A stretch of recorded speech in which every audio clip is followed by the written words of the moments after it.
மைக்கேம் நேயர்களுக்கு அன்பான வணக்கம். தேர்தல் பரபரப்பா போயிட்டு இருக்க சூழல்ல, எல்லா கட்சிகளும் பிரச்சாரத்த ஸ்டார்ட் பண்ணி சூப்பரா போயிட்டு இருக்கு.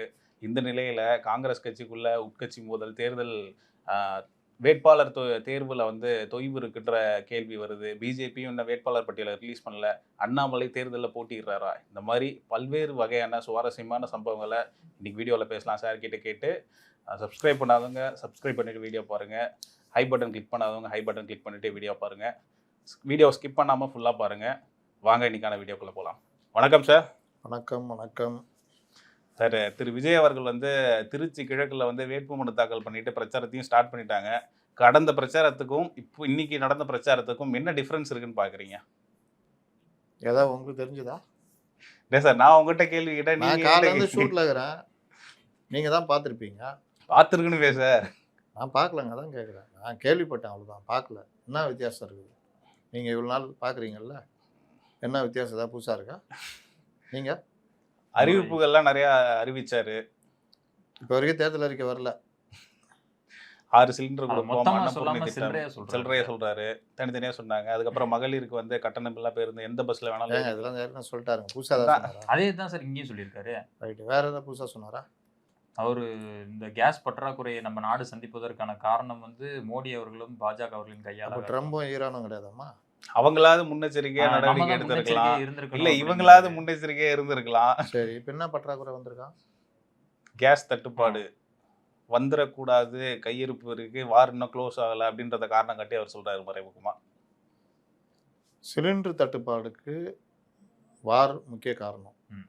ஏன்னா அந்த ஹார்மோஸ் வழியாக தான் எல்லாமே வருது. கத்தாரில் இருந்தால் நமக்கு மேஜர் இது வருது.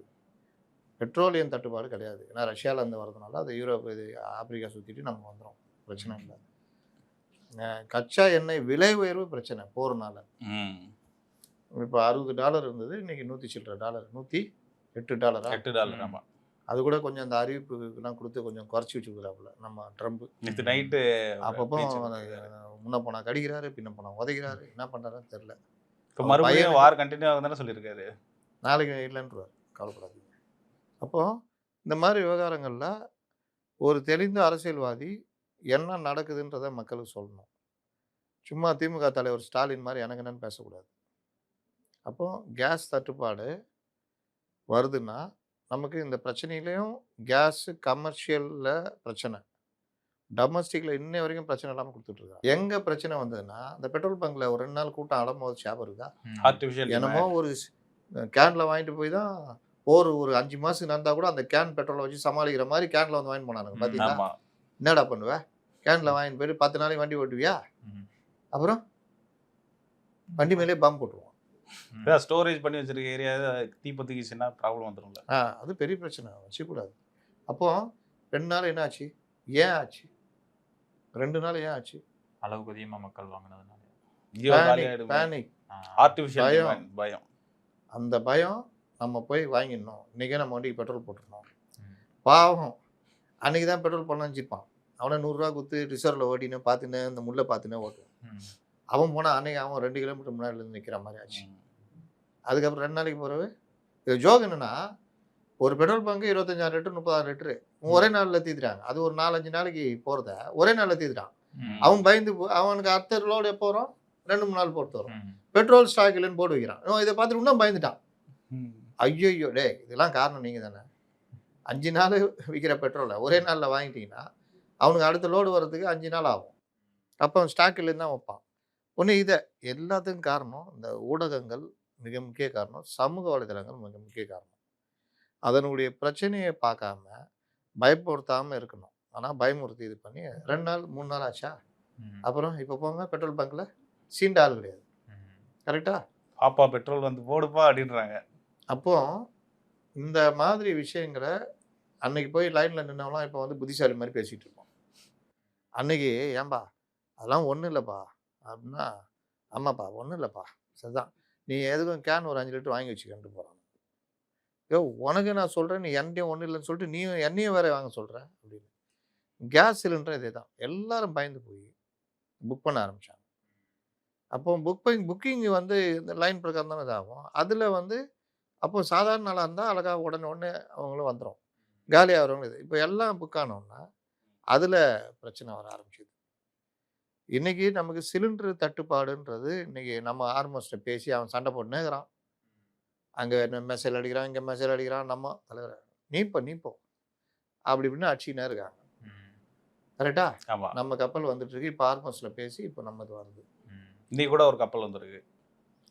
இது ஒரு கப்பல் வந்தால் 1.5 நாளைக்கு நம்மளுடைய அந்த தேவைகள் பற்றாக்குறை பூர்த்தி இருக்கணும். அமெரிக்காலேருந்து இறக்குமதி பண்ணுறோம், மற்ற நாடுகள்லேருந்து வாங்குறோம். அப்போ இந்த விவகாரத்தில் விலை ஏறிச்சா? இல்ல இல்ல பெட்ரோல் விலை ஏறிச்சா? இல்ல டீசல் விலை ஏறல. மற்ற நாடுகள் எடுத்துக்கங்க, கரண்ட் பில்லை 40% ஏற்றிக்கிறான். மலேசியால இன்னைக்கு வந்து அரசு அதிகாரிகளை நீங்க வீட்ல இருந்தே வேலை செய்யுங்கன்னு சொல்லிட்டாங்க. யாரும் வர வேணாம் அலுவலகத்துக்கு. பிலிப்பைன்ஸில் ஊரடங்கு உத்தரவு ஸ்ரீலங்காலையும் 25% ஏத்திட்டான். அப்படின்னா எல்லா விலையும் வரும். சுத்தி நெய்பரிங் கண்ட்ரிஸ் பாகிஸ்தான் ஃபுல்லா எல்லாமே. இந்தியா அவ்வளோ பெரிய நாடு நம்மகிட்ட இன்னும் 2 மாசத்துக்கான கையிருப்பு இருக்குன்னு இருக்கு. அது போக டெட் ரிசர்வ்னு ஒன்று இருக்கும். எல்லாமே போச்சுன்னா கூட இருக்கணும். அது 9 நாளைக்கு நம்மக்கிட்ட அது இருக்கும். அப்போ இந்த மாதிரி விவகாரத்தில் இவ்வளோ நடந்த ஒரு இதை வந்துட்டு நீ வாய் புளித்ததோ மாங்காய் புளித்ததோ என்பது போல் நம்ம முதல்வர் போல் பேசலாமா? என்னன்னு தெரிஞ்சுக்கணும். ஏன் அங்கே போய் பேசுகிறாரு? அதுதான் மேட்ரு. ஜோசப் விஜய்னு ஏன் சொல்கிறாரு? கிறிஸ்தவர்கள் அதிகம் இருக்கிற ஏரியா. இனிகோ இறுதி ராஜ் அப்படின்ற திமுக காரு இல்லை. அவர் இந்த மாதிரி நம்ம தென்னகமாம் என்ப திருநாட்டில் நேற்று பாடணுமே, அந்த மாதிரி வர்றவர், ரெப்ரஸன்டேஷனுக்கு வர்றவர். அவர் அங்கே எம்எல்ஏ போன தடவை அதுலேயே நேரு காண்டா இருந்தார். பார்த்துக்கிறேன் இந்த தடவை வந்திருக்காரு, பார்த்துக்கலான்னு இருக்காரு. அப்போ அந்த மாதிரி ஏரியாவில் இவர் போய் பாஜகவுக்கு எதிராக பேசினா தான் தம்பி ரொம்ப நாட்டு மேலே இதுன்றதுனால பேசியிருக்காரு. ஆனால் பேரை குறிப்பிடலையே சார். அவங்களாவதுன்னு அப்படிதான் சொல்லியிருக்காரு. அப்படிதான் சொல்லுவாங்க. அவர் என்னைக்கு யாரை பேர் சொல்லிக்கிறாரு? ஆனா கடைசியில சொல்லியிருக்காரு. மட்டும் ஸ்டாலின் சார்ங்கிறாரு. கடைசியில சொல்லியிருக்காரு. திரும்ப அவர் சொல்ற அதே வார்த்தை தான் அங்கேயும் சொல்லியிருக்காரு. 2 முனை போட்டி தான் தாவேகா டிஎம்கே, இவங்க 2 பேருக்கு தான் போட்டி அப்படின்னு இருக்காரு. ஏன்னா அடிக்கடி ஜனங்களுக்கு கூட ஒன்று ஆட் பண்ணியிருக்காரு, பாஜகவும் திமுகவும் ஒன்று தான் அப்படின்ட்டு சொல்லிட்டாரா? ஒன்று தான் சொல்லக்கூடாது. இவர் என்ன பேசணும்னா, இங்கே வந்து திமுக எவ்வளோ ஒரு மோசமான ஆட்சி நடத்துது, ஊழல் முறைகேடு, அமைச்சர் இந்த ஏரியாவில் அமைச்சராக இருக்கார், அவர் மேலே 3 தடவை இடி 3 வெவ்வேறு இதுக்கு பஞ்சாக புகாரை வந்து டிஜிபிட்ட கொடுத்து வழக்கு பதிவு செய்ய சொல்லி சொன்னாங்க. இது வரைக்கும் 1ல் கூட வழக்கு பதிவு செய்யலை. ஒரு இது ஹைகோர்ட்லேயே போய் ஹைகோர்ட்டே எஃப்ஐஆர் போட சொல்லியும் போடலை. நாள் கடத்திக்கிட்டு இருக்கிறாங்க. சீராய்வு மனு அதுன்னு தள்ளி கடிச்சிட்டு இருக்காங்க. அப்போ அரசே இவர்களுக்கு பாதுகாப்பாக, அமைச்சருக்கு பாதுகாப்பாக இருக்குது. எது தேர்தல் அறிவிக்கப்பட்ட பிறகும். இந்த நேரத்தில் பொறுப்பு டிஜிபியை இன்னைய வரைக்கும் தேர்தல் ஆணையம் மாற்றாமல் இருக்கு. காவல் உயர் அதிகாரி யாரையுமே மாற்றாமல் இருக்கு. ஐஏஎஸ்கள் யாரையும் மாற்றாமல் இருக்கு. தேர்தல் அறிவிச்சு கிட்டத்தட்ட 20-25 நாள் ஆகும். இப்போ சொல்லுங்க, இவர்கள் வந்து ரகசிய கூட்டு வச்சிருக்காங்களா இல்லையா? இந்த அமைச்சர்கள் மேலே யார் மேலேயாவது நடவடிக்கை எடுத்தாங்களா? எதுவுமே பண்ணாமல் இருக்காங்கல்ல. அப்போ பாஜகவும் திமுகவும் கள்ள கூட்டு வச்சிருக்காங்களா இல்லையா? இதை புரிஞ்சிக்கணும்னா அடிக்கணும். அடிக்க மாட்டார். அவருக்கு எழுதி அந்தளவுக்கு நாலேஜும் இல்லை. எழுதி கொடுக்க மாட்டான். அவருக்கு மனப்பாடம் பண்ணி பிரச்சனை. இதுதான் அங்கே நடக்கிறது. மாத்தாம இருக்கிறதுக்கு என்ன காரணம் சார்? மாத்தாம இருக்கிறதுக்கு என்ன காரணம்? பெஸ்ட் ஆபீசர்ஸா கூட இருக்கலாம்ல. இல்ல கேக்குறேன், சொல்லுங்க. இந்த கவர்மெண்ட்ல பெஸ்ட் ஆபீசர் தான் பார்க்குறோமே. கஞ்சா, போதைப் பொருட்கள், பெண்களுக்கு பாதுகாப்பு இல்லாத நிலை. இல்ல அது மாத்தாததுக்கு காரணம் என்னன்னு கேக்குறேன். இவனால எங்க இருந்தீங்க? இதான் இருந்தேன். மாத்தாததுக்கு காரணம் கேக்குறேன் சார். நீங்க அப்ப அதை வேணா கேட்கலாம். பெஸ்ட் ஆபீசரா கூட இருக்கலாம். நீங்க எப்படி? இல்ல நீங்க ஒரு வார்த்தை சொன்னீங்க, கள்ளச்சாராயம் குடிச்சு 67 பேர் செத்து போனாங்க. அதுக்கு உடனே தற்காலிக பணியிடை நீக்கம் யார் செஞ்சாங்க? அந்த மாவட்ட எஸ்பி. இப்போ இந்த ஏரியாவில் பிரச்சனை, இப்போ இந்த வீட்டுக்குள்ள பிரச்சனை, இங்கே யாரோ ஒருத்தர் கரண்ட் கம்பி பிடிச்சி இழுத்து அடிச்சு உடச்சிட்டாப்புல. நான் பக்கத்து வீட்டில் வரணும் போய் 2 அறை விட்டு துரத்தி விட்டா எப்படி இருக்கும்? என்ஃபோர்ஸ்மெண்ட்னு ஒரு டிபார்ட்மெண்ட் இருக்குது. அதுக்கு ஏடிஜிபியாக மகேஷ்குமார் அகர்வால்னு இங்கே கமிஷனர் கூட இருந்தார். அவர் இருந்தார். அவர் கீழே செந்தில்னு அதுக்கான டெப்டி கமிஷனர். மொத்தமே 2 தான் இருக்கும் தமிழ்நாட்டில், நார்த்து சவுத்துன்னு. நார்த்துக்கான டெப்டி கமிஷனர். இந்த என்ஃபோர்ஸ்மெண்ட் வேலை என்னன்னா, போதை முன்னாடி தனித்தனியாக இருந்துச்சு, என்ஐபி பிஇடபிள்யூன்னு 2த்தையும் ஒன்றாக்கிட்டாங்க. எப்போவுமே ஒன்றாக்கிறத 2ஆக்கி தான் ஃபோர்ஸ் அதிகப்படுத்துவாங்க. இவங்க 2 ஒன்றாக்கி அதோடைய வேலை என்ன? கள்ளச்சாராயம், கஞ்சா இதெல்லாம் பிடிக்கிறது. அங்கே இத்தனைக்கும் அந்த இதுக்கு வந்து அங்கே செந்தில்ன்றவர் அங்கேயே இருக்கார். ம். மொதல் தடவை ஒரு 10 பேர் செத்து போகிறான் விழுப்புரத்தில். ம். அப்போவும் நடவடிக்கை இல்லை. ம். அப்போதான் 10 பேரை நம்ம செத்து போனது தான் இவர் போயிட்டு சம்மந்தமே இல்லாத லா அண்ட் ஆர்டர் எஸ்பியை பிடிச்சி சஸ்பெண்ட் பண்ணி விட்டார். ம். யார் சஸ்பெண்ட் பண்ணோம்? அந்த துறை கீழே இந்த தானே துறைக்கு பண்ணோம். பஸ் டிரைவர் பஸ்ஸை ஓட்டு போய் ஒருத்தனை இடிச்சிட்டான். ம். அங்கே டிப்போ மேனேஜர் சஸ்பெண்ட் பண்ணுவீங்க, ம். பஸ் டிரைவர் பஸ் டிரைவர் தான். ம். அந்த மாதிரி பண்ணாங்க. டிப்போ மேனேஜர் பிடிச்சி சஸ்பெண்ட் பண்ணாங்க. ஒன்று பஸ் டிரைவர் இடிச்சான், கூட கண்டக்டர் இருக்காப்புல, கண்டக்டர் மேலே எடுத்தால் கூட ஒரு நியாயம் இருக்குது. என்ன இது அப்படின்னா பண்ணல. 2வது தடவை அதோடைய விளைவு மறுபடியும் ஒரு 60-70 பேர் இறந்து போனாங்க. அதனால் அதுக்கப்புறம் அதில் லைட்டாக அப்படி இப்படி அதுலேயும் நடவடிக்கை எடுக்கல. அப்புறம் அவராக பார்த்தாரு, எதுடா வம்பு, நானே டெப்டேஷனில் போகிறேன்னு போயிட்டார். ம். அப்புறம் இவரை மாற்றினாங்கன்னு நினைக்கிறேன். அந்த செந்தில மட்டும் அப்புறம் எதை மாற்றினாங்க. ம். இவ்வளோதான். அப்போ நீங்கள் கேட்குறீங்க பெஸ்ட் ஆஃபீஸரா அந்த ஆஃபீஸரா? சரி சார், அந்த கேள்விக்கே வர மாட்டேங்குது. ஏன் மாத்தலன்றது கேள்வி. நீங்கள் பெஸ்ட் ஆஃபீஸர்ன்ற வாபஸ் வாங்கிக்கிறீங்களா? சரி. அப்போ ஏன் மாற்ற மாட்டேங்கிறான்னா தேர்தல் ஆணையம் அந்த லட்சத்தில் இருக்குது. இதானா அவன் டக்குன்னு கேட்பாப்லையா? ஆனா மேற்கு வங்கத்துல எல்லாம் முழுமையா மாத்திருக்கிறாங்க. அங்கே டக்கு, இங்கே இதானா அவன் டக்கு. ம். உடனே திரும்பினா எப்போ சார் மாற்றுவாங்க. ஏப்ரல் 23க்குள்ளே மாற்றிடுவாங்க. தேர்தலே முடிஞ்சிருக்கு. அதான் இதானா அவன் டக்குன்றது. ம். எல்லாருக்குமே இவங்களே யோசிக்கிறாங்கன்னே, அது ஒன்றும் மாற்றலை, பரவாயில்லையா, ம். நமக்கு நல்லா தேர்தல் ஆணையம் உதவி பண்ணுது அப்படின்னு. நீங்கள் காவல்துறை அதிகாரிகள் இந்த அரசு கீழே 5 ஆண்டுகள் பணியாற்றிட்டாங்க. இந்த இதாகவே மாறிட்டாங்க. ம். அப்போ தேர்தல் ஆணையம் அறிவிப்பு வந்தோன்னா, இல்லை தேர்தல் அறிவிப்பு வந்துச்சு, நம்ம வந்து இதுவா அப்படின்ற மாதிரிலாம் கிடையாது. இன்றைக்கி அந்த அம்மா உதயநிதிட்ட இது வாங்கிச்ச மனு, அந்த அம்மா நினச்சிருக்கோம், ஐயோ தெரியாமல் உட்காந்துக்கிறோம், உட்காந்து தான் ஆகணும் அப்படின்னு. வாங்கும்போது என்ஜினியர் வாங்கிட்டாங்கன்னு நினைக்கிறேன். வாங்கும்போது தான் உட்காந்து தான் வாங்கணும். அப்போ அந்த மாதிரி விஷயங்கள்லாம் வச்சுங்களேன், அந்த அடிமை மனோபாவம் அனுசரணையாக இருந்தது, எதுவுமே மாறாது. தேர்தல் அறிவிச்சப்ப என்ன ஆகும்? ஏப்பா அது என்னன்னு பாரு, என்ன மாறிடுமா துணி? அதே துணி தானே இருக்கும். அன்னைக்கு மட்டும் சார், டிசி சார், அது கொஞ்சம் என்னன்னு பாருங்க சார், நான் சொல்லுவார் அமைச்சர். அதே பழைய துணி தான். ஏப்பா என்னப்பா அது என்னன்னு பாரு, நம்ம வண்டி போகிறதுக்கு எவனோ ஒருத்தன் ஸ்குவாடா அப்படின்ற மாதிரி தான் அப்படி தானே இருக்கும். அப்போ இதெல்லாம் மாற்றினா மட்டும் வானத்தில் இருந்தால் கொண்டு வந்து பறக்க போகிறாங்க. இங்கே இருக்கிறவங்களே மாற்றி போடுவாங்க. ஒரு பயம் இருக்கும், ஏதோ ஒன்று நடக்கும். இந்த சிஸ்டம் எல்லாம் மாறணுங்க. இந்த டீமே முன்னெல்லாம் இது போடுவாங்க, அது கொஞ்சம் நெருக்கத்தில் போடுவாங்கன்னு நினைக்கிறேன். இந்த வேட்பாளர் அறிவிச்சோன்னு வட இந்தியாவிலேருந்து கொண்டு வந்து பார்வையாளர் அதுன்னு அறிவிக்கிறேன். ஆமா ஆமா. எல்லாத்தையுமே ரீஷஃபிள் பண்ணணுன்ற. ம். வெஸ்ட் பெங்காலில் இருக்கிற தமிழ் தெரிஞ்ச தமிழ் கேட்டர் இருப்பான்ல, ம். அவனெல்லாம் இங்கே போட்டுருணும். ம். இங்கே இருக்கிற பெங்காலி இந்த மாதிரி ஆள் ஹிந்தினா ஒன்றும் ஈஸி, ஹிந்தி பெல்ட்டுனா ம். தூக்கி அப்படியே மாற்றி விட்டு பண்ணுங்க. அப்போ தான் ஓரளவுக்காவது ஒர்க்கு இருக்கலாம், கொஞ்சம் இதுவாக நேர்மையாக இருக்கும். ம். தான் பிரச்சனை. சரி சார், இந்த வேட்பாளர் தேர்வில் வந்து நம்ம சொல்லிட்டு இருந்தோம், தாவைக்காக்குள்ளேயே வந்து தொண்டர்கள் மத்தியில் வந்து சலசலப்பு, நிர்வாகிகளுக்குள்ளே பிரச்சனை போயிட்டு இருந்ததுன்ட்டு. இப்போ மேலும் வந்து திருத்தணியில் வந்து அந்த வேட்பாளர் வந்து தொண்டர்கள் வந்து எத்தனை வந்து திட்டதா வந்துட்டார்ல, வந்து சப்போர்ட் பண்ண மாட்டோம், நாங்கள் பிரச்சாரம் பண்ண மாட்டோம், மாற்ற சொல்லி போராட்டம் பண்ணிட்டு இருக்காங்க. திட்டாரா? திட்டினதுக்கே மாற்றணுமா? ஏப்பா திட்டினா மன்னிப்பு சொன்னால் மன்னிப்பு கேட்ட போகிறோம். குளத்தூர்ல ஜனநாயகன் டிக்கெட்டை 200 ரூபாயிலிருந்து 350 ரூபாய்க்கு வித்ததுனால அவரை மாற்ற சொல்லி போராடிட்டு இருக்காங்க சார். ஒன்றும் படமே ரிலீஸ் ஆகும். வேட்பாளர் எங்க, படம் எங்க? இல்ல அந்த வேட்பாளருக்கு வாங்க சார் ஃபர்ஸ்ட். அந்த வேட்பாளர் வந்து டிக்கெட்டை 200 ரூபாய் டிக்கெட்டை வாங்கி 350 ரூபாய்க்கு வித்துட்டாராம். படமே வரலையேங்க. ஆனா அவர் வித்து கல்லா கட்டிட்டாரு. என்னங்க இது போலி கள்ள நோட்டு தான் இல்ல கேள்விப்பட்டேன். அது வர மாதிரி இருந்து 9ஆம் தேதிக்கு முந்தின நாள் தானே. ஏங்க நமக்கு அது பழக்கமானது தானேங்க. நம்ம எப்பவுமே 100 ரூபா டிக்கெட் 1000 ரூபா கொடுத்து போகிறது தானே. ம். அப்புறம் என்ன இப்போ மட்டும் புதுசாக ரோஷம் வந்துச்சு. ஒன்றும் பங்கு கொடுத்துருக்க மாட்டாப்புல, ம். வாங்கினவன் அவனும் சொல்லியிருக்க மாட்டான். ம். இவங்களே வாங்கி விற்பாங்க, அதில் ஏதாவது பிரச்சனையாக இருக்கும். ம். தெரிதா? 200 ரூபா டிக்கெட் 350 ரூபா, ரொம்ப கம்மி. ம். நேற்று சொன்னீங்க விஜய் அவர்களே தலையிட்டு கருத்து கேட்டுட்டு இருக்காங்க அப்படின்லாம் ஆமா. சொன்னீங்க. ஆனா அந்த பிரச்சனை ஊற்றப்பட்டு இல்லையா? கருத்து கேட்டு சொல்லு திருத்தி நீங்க மாற்றி தான் சொன்னீங்க சீரியஸா அதுக்கு முடிவு எடுக்கிறதுக்காக என்ன கேட்கறாங்க, சொன்னேன், கண்காணிக்கிறாரு, கண்காணிக்கிறாரு, கேட்கறாங்க அப்படின்னு சொன்னீங்க. ஆஃப்டர் எலெக்ஷன் சொல்லியிருப்பேன், நல்லா பாருங்க.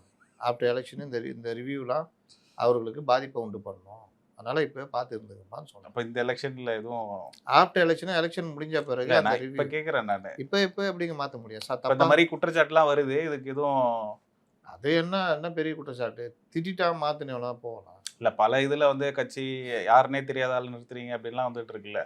யாருன்னு தெரியாதாலாம் நிப்பாட்டிக்கிறாங்கன்னு எங்கே வந்துச்சு? சார் போடியில் சொன்னாங்களே சார், போராட்டம் பண்ணிட்டு இருந்தாங்க. அந்த ஊர் இந்த கட்சிக்காரரே வந்து இந்த தொகுதியை சேர்ந்தவர் இல்ல. 2 வருஷமா ஒருத்தர் ரெடி பண்ணிட்டு இருந்தோம். அவங்களுக்கு தான் நான் வந்து வேட்பாளர்னு நாங்க அறிவிப்பாங்கன்னு நெனைச்சோம். ஆனா வேற யாரையோ இது கொண்டாந்து எல்லா நிறுத்துனாங்க. கட்சியிலும் தான் இருக்குது. எந்த கட்சியிலும் இல்லை. எஸ்ஆர் ராஜா தூக்கிட்டு வேற ஒரு அம்மாவை போட்டாங்க.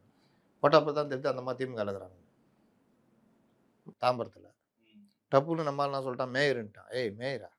மேயர் அம்மா கருப்பாக இருப்பாங்கய்யா, அவங்க கிடையாது அவங்க அப்படின்னு. அப்புறம் இல்லை இல்லை அவங்க டாக்டரு. டாக்டர்னா திமுகவில் இருக்கிறாங்களா? திமுகவில் இருக்கிறாங்க அவங்க அப்படி இப்படின்னா. அப்ப எல்லா கட்சியும் போலவே தாவேகாவும் நிர்வாகிகள் பேச்ச கேட்கலன்னு எடுத்துக்கலாமா? எல்லா கட்சியும் போலவேன்றதை விட திமுகவுடைய ரிப்ளிகான்னு தான் நான் அடிக்கடி சொல்லிக்கிட்டு இருக்கேன். அதனால் வேட்பாளர் பிரச்சனை மேலேருந்து போடுற ஆளுங்களுக்கு வேலை செய்யணுன்றது கட்சிக்குள்ளே சொல்லுவாங்க. நாங்கள் யாரை போடுகிறோமோ அவங்களுக்கு வேலை செய்யுங்க அப்படின்னு. அது திமுகலாம் பயங்கர அத்து பேச தான் போகிறோம். அந்த மாதிரி எல்லா கட்சியிலுமே அந்த ஒரு இது இருக்கும். அதை மீறி தான் தலைமை சொல்லுது நம்ம ஜெயிக்க வைக்கணும் அப்படி இப்படின்னு. அப்புறம் லோக்கலில் வேட்பாளரை கூப்பிட்டு யோ அவன் என்னையா துள்ளுனுங்கிறான் நீ பார்த்து சரி பண்ணியா அப்படின்னு. அப்போ அவர் தோல் மேலே கைப்பட்டு கூப்பிட்டு போய் என்னதான் பிரச்சனை உனக்கு? என்னதான் பிரச்சனை? என்னதான் பிரச்சனை அப்படின்னு அவர். என்னதான் பிரச்சனை? என்னதான் பிரச்சனை? கொஞ்சம் வெள்ளையப்பண்ணை தள்ளுங்க வேலை முடிஞ்சிடும். அப்புறம் வெள்ளையப்பண்ணை தள்ளி மேட்டர் முடிச்சுட்டு வந்துடுவாங்க.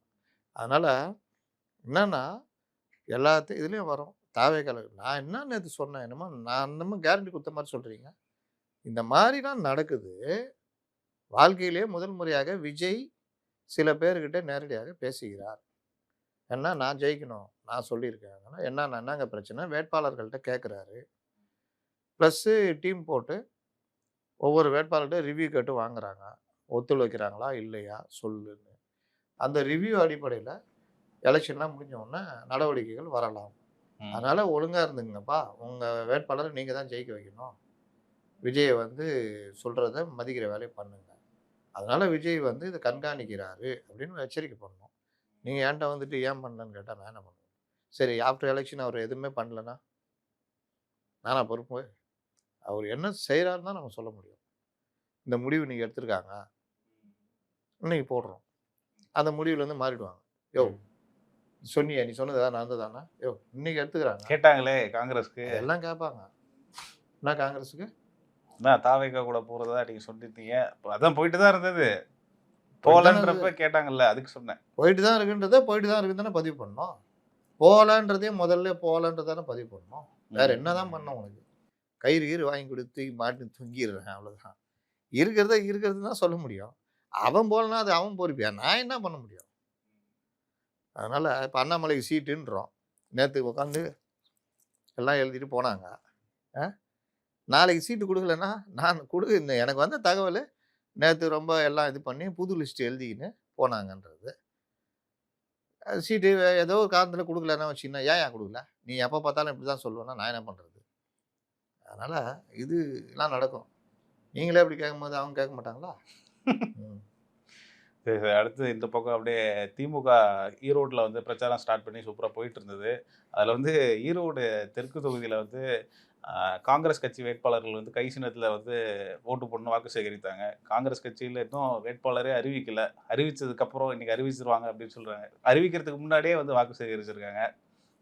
ராகுல் அவர்கள் நிறுத்துகிற வேட்பாளருக்கு உங்கள் ஆதரவை தாருங்கள்னு முதலமைச்சர் அவர்கள் பிரச்சாரம் செஞ்சுக்கிட்டு இருக்காரு. வேற என்ன பண்ணுறோம்? இவ்வளவு தாமதம் எதனால சார்? காங்கிரஸும் பாஜகவும் தேசிய கட்சிகள் இவங்க கோஷ்டி சண்டை அது இது எல்லா பிரச்சனையும் டெல்லியில் தான் முடிவு பண்ணுவாங்க. இங்கேருந்து இவங்க ரெடி பண்ணி எடுத்துகிட்டு போவாங்க. அங்கே போனால் அங்கே ஒரு டீம் அவன் தனித்தனியாக ஆளுங்களை பிடிச்சி இது போவாங்க. அவர் செல்வ பெருந்தை அவர்கள் கொடுத்த லிஸ்ட்டு வந்து இவர் கேசி வேணுகோபாலுக்கு பிடிக்கல, ஜோடங்கர் கொடுத்த லிஸ்ட்டு வந்து கார்கேவுக்கு பிடிக்கல அப்படின்றாங்க. என்னதான் செல்வ பெருந்தகை கார்கே ஆள், சோடங்கர் இவர் ஆள். இவர் கொடுத்தது இவருக்கு பிடிக்கல, இவர் கொடுத்தது இவருக்கு பிடிக்கல. அப்போ இன்ட்டு மறுபடியும் புதுசாக எடுத்துட்டு வாங்குவாங்க. மறுபடியும் எல்லாம் பேசி உட்காந்து பிசி கொண்டு கொடுப்பாரு, சிதம்பரம் கொண்டு போய். அது 2 பேருக்குமே பிடிக்காது. இதுக்கு நடுவில் அவன் உள்ளே திணிச்சிருப்பான். இவர் பட்டியலை வாங்கிட்டு பார்ப்பாரு. என்ன அது உன் பட்டியலா ஆகிட்டு அதை கொடு அப்படின்வாரு. ஏப்பா அந்த தொகுதியில் அவன் கேட்டுக்கிறாரு நல்ல வேட்பாளர் போல சார், அவர் சரியில்லை சார். இல்லைப்பா சரியான ஆள் தான், ஏன்னா அவர் நைட்டே கவனிச்சிருப்பார். இந்த மாதிரி தொல்லைகள் எல்லாம் அவன் தனித்தனி சேனலில் உள்ளே போடுவான். அதனால் இது சீக்கிரத்தில் தீராது. நான் கேட்குறவங்க கூட என்ன சொல்கிறாங்க, என்ன சார் பிரச்சனை உங்களுக்கு? ஏவா மாதிரி என்னங்க காங்கிரஸ் பட்டியல் வரவே மாட்டேங்குது. ஏன் வரணும்? ஏங்க 6ஆம் தேதி முடிய போகுதுங்க. 6ஆம் தேதி வேட்புமனு முடிய போகுது. அதுக்குள்ளேயே வந்துருமா? அதுக்குள்ளே வந்துருங்க. 5ஆம் தேதி வரைக்கும் டைம் இருக்குல்ல அப்படின்றாப்புல. ஏங்க 5ஆம் தேதி அறிவிச்சா அவன் என்னங்க பண்ணுவான்? அதெல்லாம் பண்ணுவான். அவனுக்கு தெரியும். எல்லாம் ரெடி பண்ணி வச்சுன்னு உட்காந்துக்கிறான். போன்னா போய் குடுத்துருவான். அவ்வளோதான். அப்போ மத்தவன் கிழிச்சு போட்டுரு. அவ்வளோதான். எப்பா உனக்கு இந்த விட இல்ல. நேக்கு இந்த ஜென்மத்தில பிராப்தம் இல்ல. நெக்ஸ்ட் ஜென்மம் போ அப்படின்னு. பிஜேபி அப்படிதானே சார்? பிஜேபியும் அப்படிதான். எல்லாம் ஒரே குட்டையில ஊர்ன மாட்டேங்குது. தேசிய கட்சிகள். பிஜேபியில இவரு ஒரு குழப்பம் பண்ணுகிறாரு. இந்த இந்த சில பேர் வீட்ல இருப்பான். ஏதாவது இந்த குழந்தைங்களே இருப்பானுங்கல்ல. டேய் சாப்பிட்றா. சாப்பிட மாட்டேன் போ அப்படின்னுவான். அப்புறம் அங்கே போய் கம்முன்னு போய் உட்காந்து. ஏன்டா அப்படி முறுக்கினுங்கிற? இல்ல போ அப்படின்வான். டேய் சாப்பிட்றா. வேணாம் எனக்கு சாப்பாடு. இப்படியே பண்ணிருப்பாங்க தெரியுமா? அட்டென்ஷன் தாண்டி தாடி அட்டென்ஷன் சீக்கிங். கரெக்டாக சொன்னீங்க. அந்த அட்டென்ஷன் சீக்கிங் அண்ணாமலை. சீட்டு இல்லை பாண்டிச்சேரியில் போயின்னு உக்காந்து. ஏப்பா இவர் தமிழ்நாட்டுக்காரர் தானே, இவர் எதுக்கு பாண்டிச்சேரிக்கு போனார்? அவருக்கு பீஸ் கோயில் எங்கப்பா அண்ணாமலை காணோம்? பாண்டிச்சேரியில் இருக்கிறாரு. பாண்டிச்சேரிலையா? ஏப்பா நான் தானே பொறுப்பாளர், அவரை ஒன்றும் அங்கே போடலையே. இல்லைங்க அவருக்கு இங்கே ஒத்து வரலையா? அதான் என்னது அதையும் நான் தான் முடிவு பண்ணணும். கூப்பிடு அண்ணாமலையா. நான் கிளம்பி நான் வந்துடுறேங்க. எப்படியும் ஒரு சாயந்தரம் ஆகிடும். சாயந்தரம் ஆகிடுமா? ஹெலிகாப்டரில் ஏறி வா. ஹெலிகாப்டர் தான் வந்தார். வந்து உட்காரச்சு உன் கதை என்னதான் கதை உன் பிரச்சனை சொல்லு. இல்லை நான் வந்து போட்டிக்கு போடல. நான் இந்த கதைலாம் வேணாம். ஒழுங்காக இவங்களோட ஒத்துழைச்சி வேலை செய்யணும். அப்புறம் நீங்கள் என்னப்பா சொல்கிறீங்க? சார் அவர் போட்டி போடணும் சார். அப்போ தான் ஏதாவது ஒரு இதுக்குள்ளே வருவார். இல்லாட்டி சிக்கலாகும். இல்லை அவர் என்ன சொல்கிறாருன்னா, ஆதரவாளர்கள் இருக்கக்கூடிய தொகுதியை வந்து கேட்டு வாங்கலை அப்படின்னு சொல்கிறாரு. அது வந்து கோவை தெற்க தான் வந்து சொல்கிறாரு. வடக்கு கோவை வடக்கு தான் சொல்கிறாரு அவர். அவினாசி வாங்கினீங்களா? அது அவினாசி திமுக அதிமுகவுடைய கோட்டை. அது முருகன் அவர்களுக்கு வாங்கினது இல்லையா? அப்போ ஆதரவாளர் அங்கே இருக்கிறவங்க கோச்சிக்குவானா ஏடிஎம்காரன்? அப்போ மட்டும் இன்னைக்குதா? அப்படி இப்படி முன்ன பின்ன தான் இருக்கும். உனக்கு குத்தாதான் நீ அங்கே நிற்பிய. அதனால தான் கொடுக்கல. அவர் தான் உன்னை இருக்கக்கூடாது தானே ட்ரை பண்ணுறாரு. பேட்டா நீ இவ்வளோ பேசிட்டு மறுபடியும் என்டிஏ ஃபார்ம் ஆகும். நல்லபடியாக வந்து ஜாயின் பண்ணிக்கின்னு எம்எல்ஏசி ஜெயிச்சுட்டு போவ. நாங்களும் இதுவா? ஒன்று எங்கெங்கே கேட்டால் அது எதுவுமே கிடையாது. மொடக்குறிச்சி கேட்டாங்க. மொடக்குறிச்சி கொடுத்துட்டாங்க. அங்கே அவங்க அந்த சரஸ்வதினு ஒரு எம்எல்ஏ இருந்தாங்களே. இவர் கேட்டாருன்னு சொல்கிறேன். இவர் கேட்டது தான் அங்கே அவங்க சரஸ்வதி மருமக நிற்க போகிறாங்க. இப்போ அதில் தான் கேட்க போகிறாங்க. அவருக்கு மொடக்குறிச்சியில் இஷ்டம் இல்லைன்னு நினைக்கிறேன். கோவை இதுதான் கேட்குறாரு. வானதியும் அதே கோவை வடக்கு தெற்கில் நிற்க சொல்லுங்களா? உன் பங்காளிட்டே போய் சண்டை போடு. ஜெயலலிதா பண்ணாங்கல்ல. இந்த நத்தம் விஸ்வநாதனும் ஐ பெரியசாமியும் வெளியில் தான் திமுக அதிமுக. உள்ளுக்குள்ள ஜிகிரி தோசுங்க. இவர் வந்து நத்தத்தில் டம்மி வேட்பாளரை போட வைப்பார். அவரு ஆத்தூரா அங்கே வந்து அவருக்கு டம்மி வேட்பாளர் போடுவார். ஜெயலலிதா நடக்குமா? கண்டுபிடிச்சிட்டாங்க. ஒரு கூட்டத்தில் வச்சு வெளுன்னு வெளுக்கிறாங்க.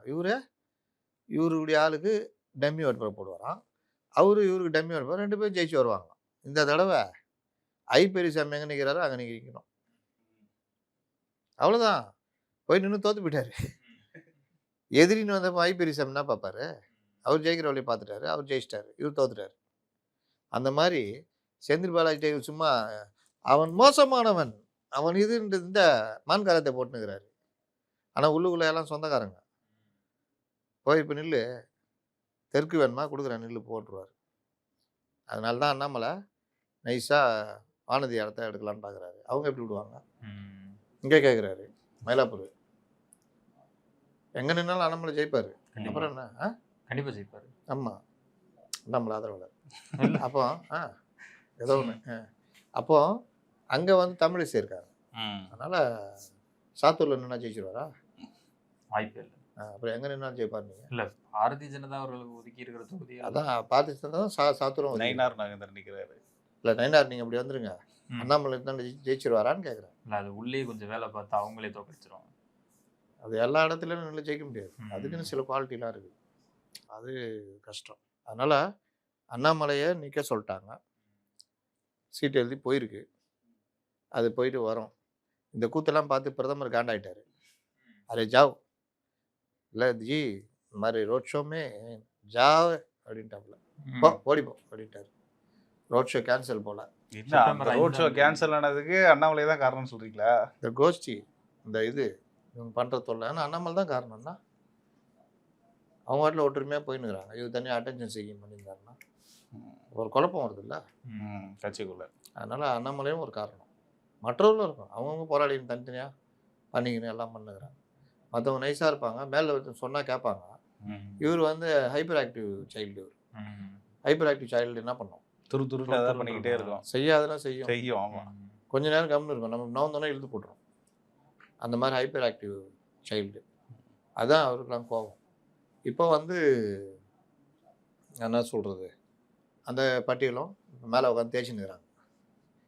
தேய்ச்சி கீச்சி முடிச்சு கொண்டு வருவாங்க. அவங்களும் என்ன கேட்டதுன்னா சொல்லுவாங்க, என்னப்பா ஞாயிற்றுக்கிழமை வரைக்கும் டைம் இருக்குல்ல, அப்புறம் என்ன அப்படி. அப்போ அண்ணாமலை அவர்கள் வந்து தனக்கு மீண்டும் மாநில தலைவர் பதவி வேணும்னு அதுக்காக வழி பார்க்கறாரு சார். எப்படி கொடுப்பாங்க? இல்லை, இப்போ அவருடைய செயல்பாடுகள் வந்து மீண்டும் அந்த பழைய நிலைமைக்கு வரணும் அப்படின்னாக்க அந்த பதவி கொடுத்தா தான் செய்வேன் அப்படிங்கிற மாதிரி எதுவும் ஏதோ சொன்னாரா? இல்லை சொல்லலை. ஆனால் அவருடைய செயல்பாடுகளின் வெளிப்பாடு நாமல் ஆளு நல்லா இல்லை. மாநில தலைவர் ஆக்கியே தீர்வுன்னு முடிவு பண்ணி வச்சுக்கிறாங்க. அவர் மாநில தலைவர் தான் கொடுத்தாருங்க. அவர் உள்ளடிவு எல்லாம் பண்ணதுனால தான் லாஸ்ட்டில் அந்த பதவி போச்சு. இப்போதைக்கு கிடையாதுங்க. என்டிஏ கூட்டணியில் எடப்பாடி பழனிசாமி இருக்கிற வரைக்கும் அது வர வாய்ப்பு இல்லை. என்டிஏ கண்டிப்பா தேர்தலில் போட்டிடுறாரு. போட்டியில் சொல்லிட்டாங்க. இவர் வந்து மறுப்பு தெரிவிச்சு போட்டியிட மாட்டேன் கடிதம் அனுப்ப போறதெல்லாம் தகவல். யார்கிட்ட சொன்னாரு? அனுப்ப போறேன் அப்படின்னு சொன்னாங்க. யார்கிட்ட சொன்னாரு? பேட்டி கொடுத்தாரா? பேட்டி கொடுக்கல. வேற எப்படி உங்களுக்கு தெரிஞ்சது? செய்திகள் வந்திருக்கு. யாரு? செய்திகள் வாசிப்பது. நான் ரமேஷ் நடக்குது, சுரேஷ் இந்த மாதிரி லெட்டர் கொடுக்குறதாகுதான். யார் சொன்னா? அறிவாலயம் வாசல்ல டீ கிடக்குது சொன்னாங்க. இவங்களாம் நினச்சிக்கிறது. சரி சார், இந்த கரூர் தொகுதியில் வந்து ஏன் செந்தில் பாலாஜி அவர்கள் நிறுத்தல அப்படின்றது காரணம், கரூர் வந்து ஏற்கனவே வெற்றி முடிஞ்சிருச்சு, அங்கே முடிஞ்சிடுச்சு, வெற்றி பெற்றுடுவோம். அதுக்காக அதனால தான் வந்து கரூர்லேருந்து கோவை தெற்கு போனதா கரூர் முதல்வர் அவர்களே சொல்றாங்க. அடுத்து கோவையில் போய் எப்படி பார்க்குறீங்க? வெற்றி ஆல்ரெடி தீர்மானிக்கப்பட்டது கரூரில். அவர் ஜாலியாக இருக்கிறாரு. அவர் சிஎம். அவருக்கு என்னன்னே புரியல. அவருக்கு இந்த வேட்பாளர் தேர்வுக்கு பண்ண கூத்துலாம் இருக்கு, அது பெருங்கூத்து. அது அப்புறம் பேசுவோம். அப்போ இவர் கரூர், அதே கரூரில் நீங்கள் என்னென்ன திட்டினீங்கன்னு தெரியும்.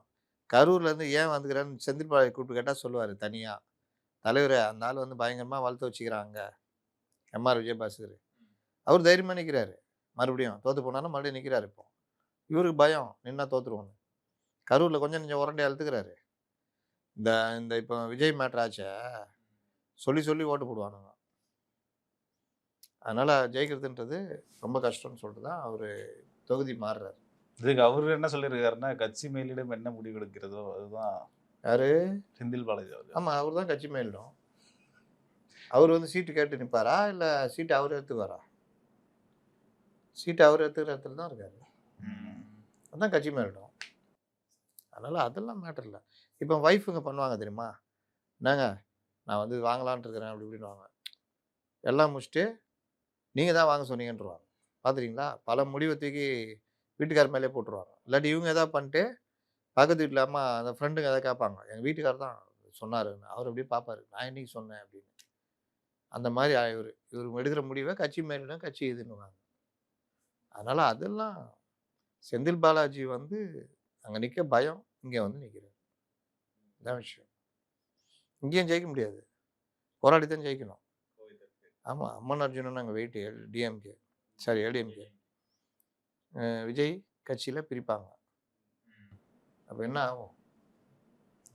கத்தம் தான். மாணிக்கம் தாகூர் அவர்கள் வந்து தேர்தல் மேலாண்மை பொறுப்பு வந்து ராஜினாமா பண்ணியிருக்கிறாரு.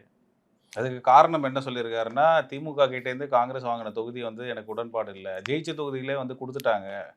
நீங்கள் கேள்வி கேட்டீங்க, பதில் சொல்லியாச்சு, அவ்வளோதான்.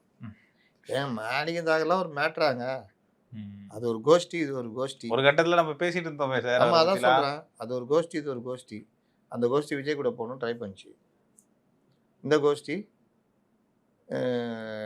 இவர் செல்வ பிறந்தகை, சிதம்பரம், அதெல்லாம் பழமைவாத கோஷ்டி.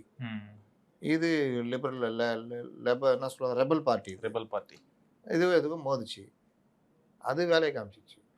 28 தொகுதிக்கே அவங்க இவ்வளோ சிக்கல் எடுத்துக்கிறாங்களே வேட்பாளர் போகிறது. விஜயோட போய் கூடுதல் தொகுதி வாங்கியிருந்தாக்க எப்படி சார் போட்டிருப்பாங்களா அவங்களால? சண்டை நடந்து அடுத்த சொல்லியிருப்பாங்க விஜய் கூப்பிட்டு, எப்போ ஏப்ரல் 23 வரைக்கும் எங்களுக்கு சட்டை முடியாது, நீ ஆள் போட்டுக்கோ, அதுக்கும் ஆள் போடணுமா அப்படின்ட்டு இருப்பாப்ல. எப்படியா போட்டுக்கோ, நாங்கள் சண்டே முடிச்சுட்டு அடுத்த 2031 வரோம் பார்த்துக்கலான் இருப்போம். 70னா பிரச்சனை இல்லைங்க. 28 தான் ஆள் வந்து அப்படி இப்படின்னு. 70னா ஆள் கிடைக்காது. இருக்கிறதே 70 தான். 70 பேர் ஆமா, நில்லுப்பா வாப்பா, ஏப்பா அப்படி இப்படின்னு, ஏப்பா தம்பி வா அப்படின்னு. என்ன பண்ற? தண்ணி கேன் போட வந்தனா? சீட் இருக்கு அந்த தொகுதியில் நிக்கிறியா? 10,000 ரூபாய் கட்ட முடியுமா? நான் தண்ணி 10,000 என்ன தண்ணி கேன் போட வரேன். சரி போ, யாரோ முதலாளி இருந்தால் சீட் வேணா சொல்லு, தெரியாம வாங்கிட்டோம் அப்படின்னு. இல்லாட்டி கொண்டு போய் திருப்பி தான் கொடுக்கணும். அதனால அந்த மேட்டர் வந்து காங்கிரஸுக்கு அவ்வளோலாம் 70லாம் வந்த பிரச்சனை சண்டைலாம் போட மாட்டாங்க. அதெல்லாம் ஈஸியாக இருக்கும். சரி சார், இந்த விசிகே வந்து போராடி தான் வந்து தொகுதி வாங்கினதா திருமாவர்கள் வந்து சொல்லியிருக்காங்க சமீபத்தில் நடந்த. ஏங்க அவர் ஏதாவது ஒன்று சொல்லுங்க. ஒரு நாள் இப்படின்றாரு, ஒரு நாள் அப்படின்றாரு, குழப்பமே. சமீபத்தில் வீடியோ கால்லேயே அவர் வந்து அவருடைய கருத்துக்களை பதிவு பண்ணுறாரு. அதெல்லாம் முடிஞ்சிச்சு. போராடி வாங்குறது அது வாங்குது. விசிகா என்ன நடந்தது அப்படின்றதான் மேட்டர். நான் ஆரம்பத்துலேருந்து சொல்லிட்டு இருக்கேன். அதுதான் இன்னைக்கு கூட ஒருத்தட்ட பேசும்போது க்ளீனாக சொல்லிட்டார். சிஎம் கடும் கோபத்தில் இருக்கிறார் இவர் மேலே அப்படின்னு. என்ன காரணம்? தொங்கு சட்டசபை வரும்னு சொன்னால் இவருடைய சொல் தலைவரை எப்படி இருக்குது, பயங்கரமாக இருக்குது தலைவரை. நீங்கள் அந்த டீ கடையில் போய் டீ குச்சிங்க வச்சிங்க, அந்த ஏரியா 3 தொகுதி நமக்கு தான். இன்னொரு இடத்துல அப்படி பண்ணிங்கன்னா 2 தொகுதி. அப்போ நான் 3 தடவை பண்ணட்டுமா தலைவர்? அவ்வளோ 2 தடவை பண்ணுங்க போதும். அப்படி பண்ணுங்க 2 தொகுதி. இன்னொரு இடத்துல வாக்கிங் பண்ணியே வச்சிங்க 5 தொகுதி. அப்போ உதயநிதி அவர் அங்கே வந்து டீ குடிப்பார். இந்த மாதிரி நம்பின்னுக்குறாங்க நம்ம ஜெயிச்சிருவோம். தாரகாலம் ஒன்று மேலே தலைவர்னு. நம்ம வந்து 200 தொகுதி ஜெயிச்சிரும் தலைவரை. அதுக்கு தானே நம்ம நிற்கிறோம். நம்ம நிற்கிறது 165 என்னமோ தானே தலைவரை. ஸ்கூட்டி கிட்டலாம் சேர்ந்து ஜெயிக்கிறோம் தலைவரை. அந்த நேரத்தில் வந்துட்டு இவர் தொங்கு சட்டசபை வரும்னு சொன்னால் காண்டாகமா ஆகாதா? என்ன விஷயம்னா விசிகா அவங்களுக்கு என்ன கோவம், திருமாவுக்கு பர்சனலாக என்ன கோவம், கட்சியே அவர் கையில் இருந்து கிட்டத்தட்ட பிடுங்குற மாதிரி தான் நிலைமைகள் இவ்வளோ நாள் பல தடவை பேசியிருக்கோம். ஆதவ அர்ஜுனா விவகாரத்தில். அதனால தான் சொன்னார். நான் சொல்லுவேன் தெரியுமா, தலைவரை போயிட்டு வாங்க, இருந்துக்கிறோம் பாதி போயிட்டு வாங்கன்னு. இன்னைக்கு நான் பேசுகிறவரு அதை க்ளீனாக சொல்கிறாரு. இது அப்படி தான் நடந்தது. விட்டால் கட்சி இது பண்ணிட்டு திரும்பவே வெளியே அனுப்புகிற கண்டிஷன் வரைக்கும் போயிடுச்சு. அவங்க கையில் கட்சி போகிற மாதிரி. அதனால தான் சொன்னாரா, நான் தேர்ந்தெடுக்கிற வேட்பாளர் தேர்ந்த கடைசி எலெக்ஷன். ஆமாம், ஏன்னா அதெல்லாம் சும்மா உருட்டு. என்னன்னா இவர் அது எப்படி கட்சி, அவர் தலைவராக வந்துட்டு அவர் கொண்டு வந்த கட்சியை வந்து இவர் எல்லாம் அப்படியே விட்டுருவார். இல்லை சொன்னார். கலைஞர் ஒன்று சொல்லுவார் தெரியுமா, இதுதான் எனக்கு கடைசி தேர்தல். திமுகவை எவனாலையும் அழிக்க முடியாது, அதை அழிப்பதற்கு ஒருத்தன் பிறந்து தான் வர வேண்டும்னுவார். என்னன்னா வீட்டில் சண்டையாக இருக்கும், அப்பாவுக்கும் பிள்ளைக்கும் ஏதாவது பிரச்சனை வந்திருக்கும், அதுக்கு எடுத்து வெளியே விட்டுருவாப்புல. திமுகவை எவனாலையும் அழிக்க முடியாது, இனி ஒருவன் பிறந்து தான் வர வேண்டும். தலைவர் யாருக்கு சொல்கிறீங்க? இங்கே தான் சொல்கிறேன், கண்டுக்காத கம்னு போ அப்படின்னு. அந்த மாதிரி இது சொல்லுவார், இதுதான் எனக்கு கடைசி தேர்தல். அதை வச்சு மணிவன் படத்தில் ஒரு காமெடியாக நடந்துருக்கும், தேர்தல் போட்டியிட போவதில்லை அப்படி இப்படின்னு. அந்த மாதிரி இவர் சொல்கிறதும் அப்படி தான். இது வந்து அப்படி இப்படின்னு. இது என்ன விஷயம்னா, நீங்கள் இவர் கையை விட்டு கட்சி போகிற மாதிரி இது மாதிரி இருக்குது. இவருக்கு இதோ இல்லைன்னு ஆலூர் ஷா நவாஸ்லாம் உருட்டினார்ல அன்னத்து, அதுவும் உருட்டு தான். ஆலூர் ஷா நவாஸ் இன்னும் 2-3 பேர் ஒரு கூட்டத்தில் சமீபத்தில் ஒரு 5-6 மாதம் முன்னாடி ஏதாவது டிஎம்கே விட்டு விலகி ஏதோ முடிவு பேசியிருப்பாங்கன்னு நினைக்கிறேன். அப்படிலாம் இருந்தால் நாங்கள் வேற முடிவு எடுக்கிற மாதிரி இருக்கோன்ற மாதிரிலாம் அதை பேசினதாக தகவல். அப்போ அந்த மாதிரி இருக்கும்போது அவர் இன்னொன்று நான் தான் சொல்கிறேன்டா, இவருக்கு எப்படி டிஎம்கேவோட ரொம்ப மிங்கிள் ஆகிட்டாங்க. இதெல்லாம் பார்க்கும்போது நம்ம ஏன் இவங்களுக்கு, இவர் தானே தலைவர், இவர் பார்த்து தானே அடையாளம் காட்டினது, அதனால தான் தூக்கி விட்டார். அப்போ முடிவு பண்ணிட்டுருக்காரு. இந்த ஆதவ அர்ஜுனா மேட்ரு இருந்து பல மேட்ரு பார்த்துருக்காரு. கழட்டி விடுங்க. நீங்கள் எதுவுமே இல்லாத இடத்துல ஒன்றுமே இருக்காது, சாதாரணமாக இருக்கும். ஒருத்தன் வந்து நான் திருடலப்பா, நான் வந்து யோகியன், நான் வந்து எப்பவுமே இது, நான் வந்து இது அப்படின்னா ஏதோ பண்ணிக்கிறான்னு அர்த்தம். திரும்ப திரும்ப நான் வந்து இது அப்படி இப்படின்னா ஏதோ நடந்திருக்குன்னு அர்த்தம். ஏன் இப்போ இத்தனை அழுத்தறீங்க? அவர் ஒன்று சொல்கிறாரு, அவரு ஒன்று கேட்டாராம், நாகப்பட்டினம் எனக்கு வேணாம் அப்படின்னாராம். அவர் யார் நீ? நீங்கள் ஆலூர் ஷா நவாஸை பற்றி தெரிஞ்சவங்களை கேட்டிங்கன்னா சிரிப்பாங்க. அது கூட வேணாம், அவங்க எதிரே ஒருத்தர் இருக்காரு, அடுத்து அதிரடியாக பேசுவார். அவரு நீ இப்போ பேட்டி கொடுத்துருக்காரு, சங்கத்தமிழன். அவர்கிட்ட அவர் பேட்டி பார்த்தீங்களா, வச்சு செஞ்சு விட்டுருக்காரு. ஆலூர் ஷா நவாஸ் யார் நீ? நான் கேட்குறேன், அதே யார் நீ? என்ன தெரியும் எங்களுக்கெல்லாம் ஆலூர் ஷா நவாஸ் எப்படி, என்ன இடத்துல இருந்து எங்கே வந்தார். ஒரு 4 டிவி விவாத நிகழ்ச்சியில் வந்துட்டு நீங்கள் வந்து அது டிஎம்கே ஆதரவாக பேசிட்டா பெரிய தலைவரா? ஒரு கட்சிக்கு அடிப்படை ஸ்தாபனம் அந்த பிலிப்பை இறக்கி விட்டாங்கல்ல, அவங்களாம் ஸ்தாபன தலைவர்கள். கட்சிக்காக கீழே சண்டை போட்டு மக்களோட மக்களாக இது பண்ணி கட்சியுடைய என்ன இதுவோ அதுக்காக ஒர்க் பண்ணுறோம். அவங்க தான் முக்கியம் கட்சிக்கு. அவங்க தான் என்றைக்குமே நிற்பாங்க. இந்த அப்துல் ரஹ்மான் இருக்கார்ல, அவரு தான் ஸ்தாபன ரீதியாக நிற்கிறவங்க. அவரு தான் வர வேண்டியது. நான் நேத்தே சொன்னேன். அவரு ஃப்ரெண்டுக்காக அவர் விட்டு குடுக்குறாரு. இன்னொரு பாய். அந்த பாய்ல ஏதோ பிரச்சனை ஆனவுடனே, அந்த கேப்ல இவரு வர்றாரு உள்ளக. நாகப்பட்டினம் நிக்கிறாரு, ஜெயிச்சிடுறாரு. உடனே ஜெயிச்ச உடனே இந்த சீன் எல்லாம். இப்ப பாரு எல்லா இதுலயும் இருப்பாரு இவரு. அங்க இருப்பான், இங்க இருப்பான், ஆக்கின சொத்துல பங்கு கேட்பான்னு ஒரு படத்துல சொல்லுவாங்க. முதல் மரியாதைல. அந்த மாரி இத வச்சுக்கிட்டு நீங்க வந்து பெரிய இதுவா? அதெல்லாம் கிடையாது. டிஎம்கேக்கு ஆதரவா டிஎம்கே ஸ்போக்ஸ் பெர்சனா மாறி போறது. அதான் பார்த்தாரு இவரு. நேரம் பார்த்து, நேரம் பார்த்து நெருங்குவேன்னு தட்டி விட்டாப்ல. சரி, அது ஒரு விஷயம்.